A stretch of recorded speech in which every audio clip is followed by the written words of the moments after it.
ভারতবর্ষের লড়াই তো আছেই, কিন্তু এখানে একটা মেয়ের লড়াই, একটা মেয়ের সম্মানের লড়াই, একটা মেয়েকে অন্যায়ভাবে বহিষ্কার করার লড়াই। সেই লড়াইয়ে মেয়েরা সঙ্গ দেবে এ বিষয়ে কোনো সন্দেহ নেই। সেই মহিলাদের কাছে আবেদন রাখতে এসেছি, কৃষ্ণনগরের নির্বাচন নিশ্চিতভাবে প্রমাণ করে দেবে সারা ভারতবর্ষের কাছে মেয়েদের অপমান করলে বাংলার মানুষ তো ছাড়েই না, সারা ভারতবর্ষের মানুষ ছাড়ে না। আমরা তাই আপনাদের কাছে, দেখুন আজকে আমাদের এই নির্বাচনী সভার আজকে আমাদের নামকরণ কি? সবাই বলো লক্ষ্মী এলো, লক্ষ্মী এসেছে, নিচে লক্ষ্মী, ওপরে লক্ষ্মীরা বসে আছে। সবাই বলো লক্ষ্মী এলো, লক্ষ্মী এসেছে, লক্ষ্মী আসবে, মহুয়া মৈত্র কৃষ্ণনগরে বিজয়ী হবে, এই বিষয়ে কোনো সন্দেহ নেই।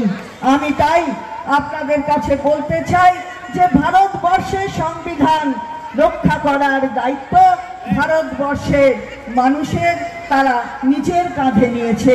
আমি জানি না কে রাজা, কে তার শান্তি কি আছে যেন রাজমাতা, নানান কিছু। আমি কোনো মহিলাকে অসম্মান করছি না, কোনো দল থেকে দাঁড়াবার অধিকার যে কারুরই রয়েছে, কিন্তু আমি যখন গণতন্ত্রের কথা বলি, আমি যখন প্রজাতান্ত্রিক ভারতবর্ষের কথা বলি, তখন কবির ভাষায় তো বলতেই হয় আমরা সবাই রাজা, আমাদের এই রাজার রাজত্বে।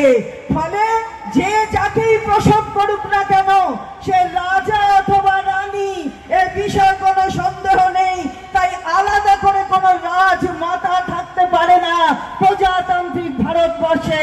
আমরা বলতে চাই যে সাধারণ মানুষ হয়ে কাজ করতে হবে, এটাই তো তৃণমূল কংগ্রেস বলছে, এটাই তো ভারতবর্ষের মানুষ বলছে, আর এটাই তো কৃষ্ণনগরের মানুষ বলছে। ঐতিহ্যশালী জেলার একটি অংশ কৃষ্ণনগরের এই লোকসভা নির্বাচনের কেন্দ্রটি, সেই ঐতিহাসিক জেলার ঐতিহাসিক এই ঐতিহ্য বহন করার সেই মানুষগুলির সামনে এসে আমার বলার অপেক্ষা রাখে না যে ইতিহাসের কথা বলবে। আমরা চলবো সামনের দিকে তাকিয়ে এবং দেখব যে এই এলাকায় মানুষ আবার নতুন ইতিহাস তৈরি করে মহুয়া মৈত্রকে আবার বিজয়ী করবে।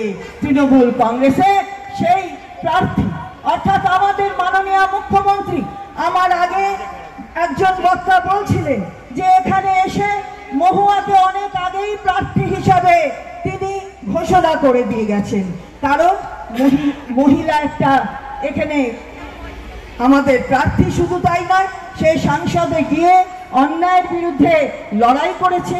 তার গলা প্রতিরোধের গলা, তার গলা প্রতিবাদের গলা, সেই গলাকে, সেই কণ্ঠকে কেউ চেপে অর্থাৎ এই কণ্ঠ রোধ করে দেবে সেটা ক্ষমতা ভারতবর্ষের মানুষের নেই।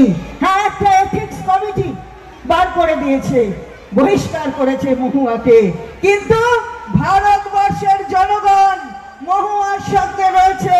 আর কৃষ্ণনগরের নির্বাচনে নির্বাচিত প্রতিনিধি হিসাবে আবার মহুয়াকে পাঠিয়ে কৃষ্ণনগর প্রমাণ করে দেবে যে